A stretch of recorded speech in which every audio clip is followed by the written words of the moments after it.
Good afternoon. My name is Tinsley Huff, and I'm with Ms. Haley Rowe, who's a kindergarten teacher at Baines Lower, and we're going to talk about classroom management. So, Ms. Rowe, who inspired you to become a teacher? Well, ever since I was a little girl, I always wanted to be a teacher, and so I think the main person who inspired me the most was my mom. I did not go to the same school that my mom taught at growing up, but I was always in her classroom on the weekends, during the summer. What grade did she teach for most of her? She started off in 3rd grade, and she is now in 4th grade, and this is her 38th year. So I've seen all the good stuff, all the bad stuff, and so definitely my mom has been my biggest role model for sure.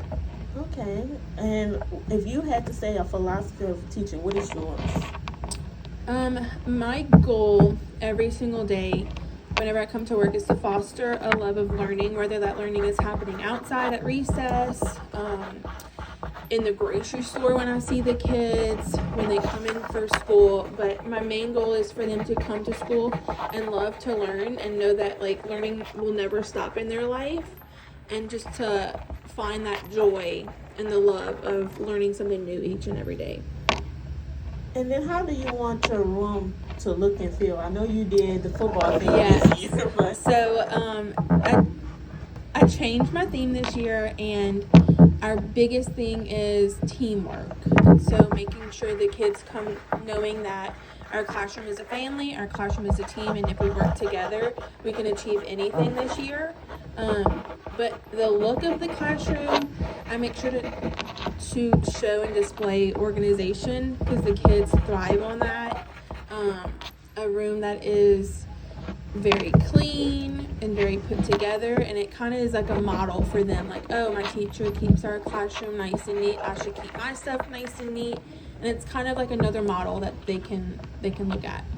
Okay, and then what is your classroom management plan? Do you have one? I feel like I have a ton of classroom management skills and practices that we use in the classroom. So we always pick a line leader every day, and of course that line leader is the person who's the biggest leader. We have something called a secret student, where each and every day we pick a student to watch for, and at the end of that day we reveal who the secret student is, and if they had a good day they get a prize. If they didn't receive a good day, that's our chance to kind of talk one-on-one with that student and like explain to them why they're not going to get that prize because of their poor actions.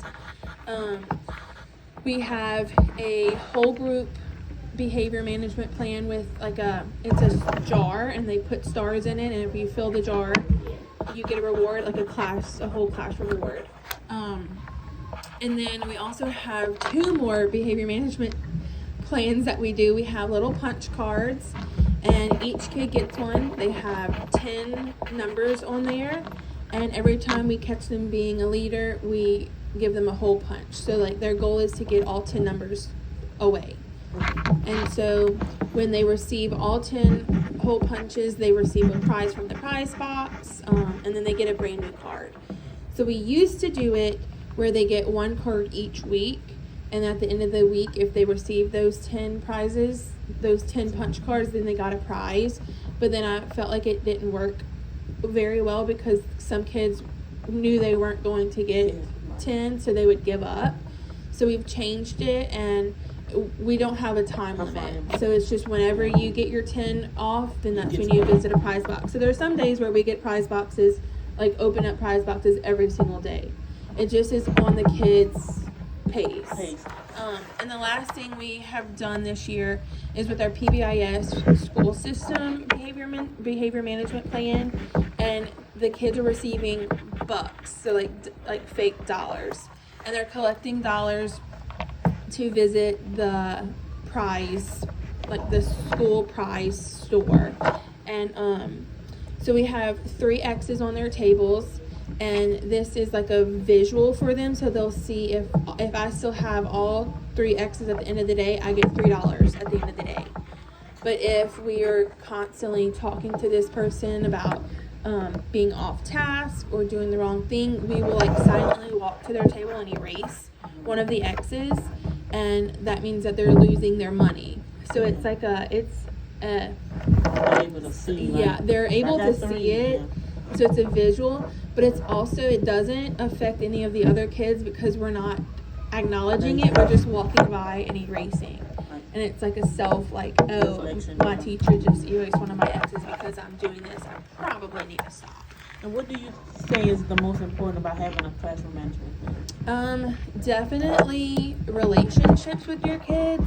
If they know that you are here for their well-being, then they're going to respect you and they're going to like show you that they can be good leaders. So definitely a relationship with your students will help significantly. And then do you use any restorative practices in your classroom? So with those, we really implement the PBIS for the whole school.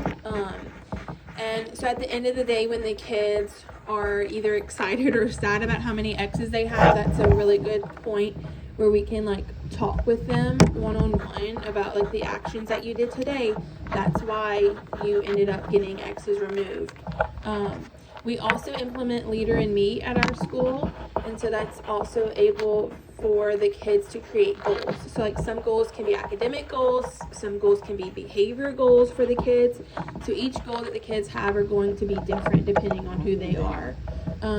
We are setting up like student-led conferences so their parents can come in and they'll be able to look at their data, look at their goals, and have conversations with their child about what is going on in the school day.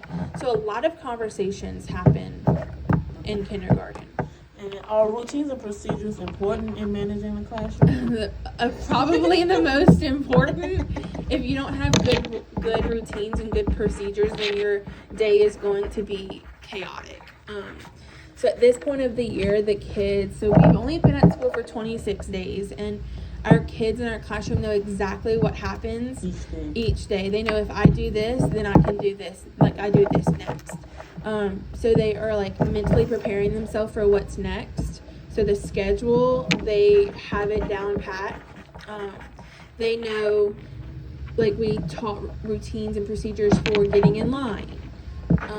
And how to do it correctly, and if they can't, then we go back to the rug and we try again.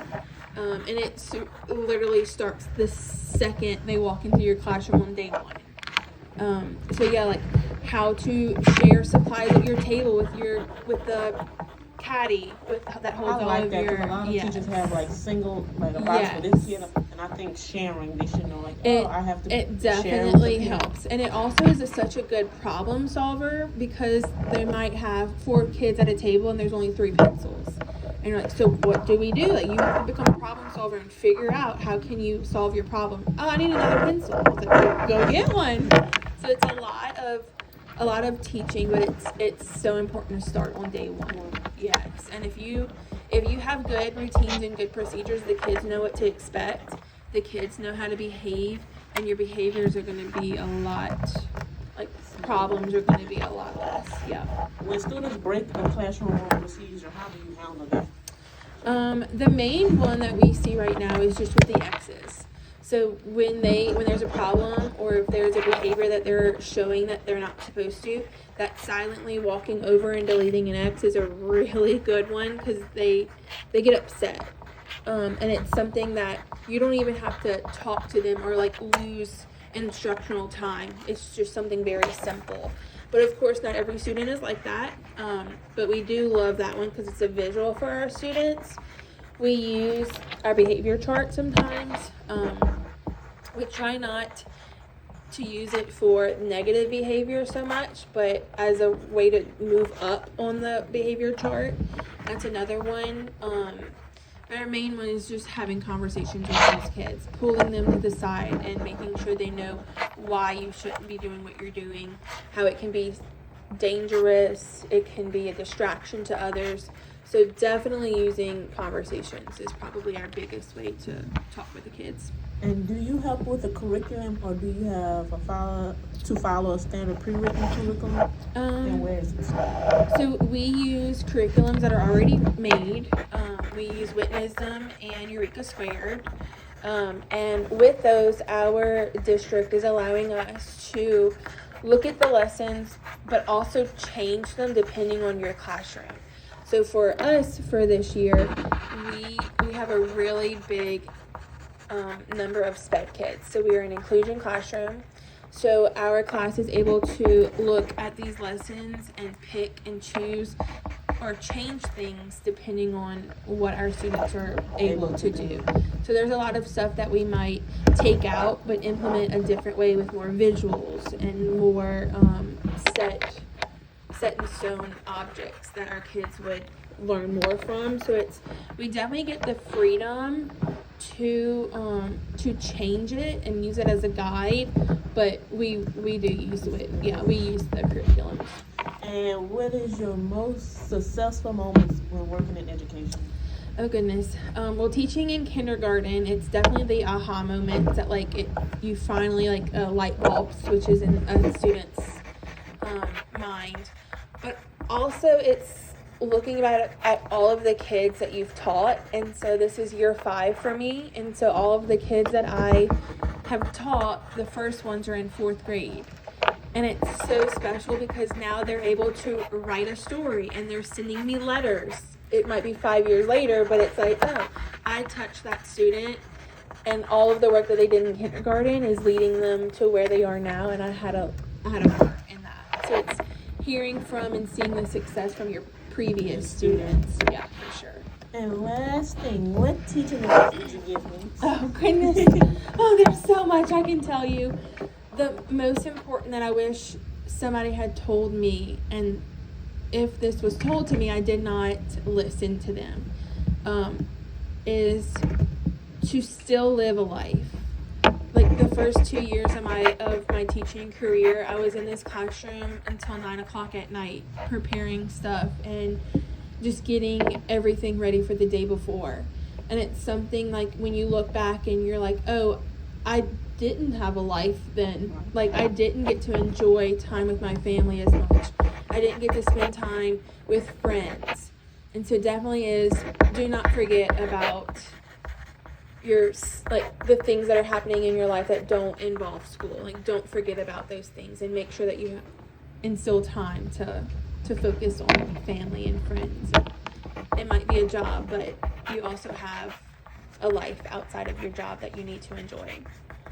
Thank you so much, Ms. You're Paul. welcome.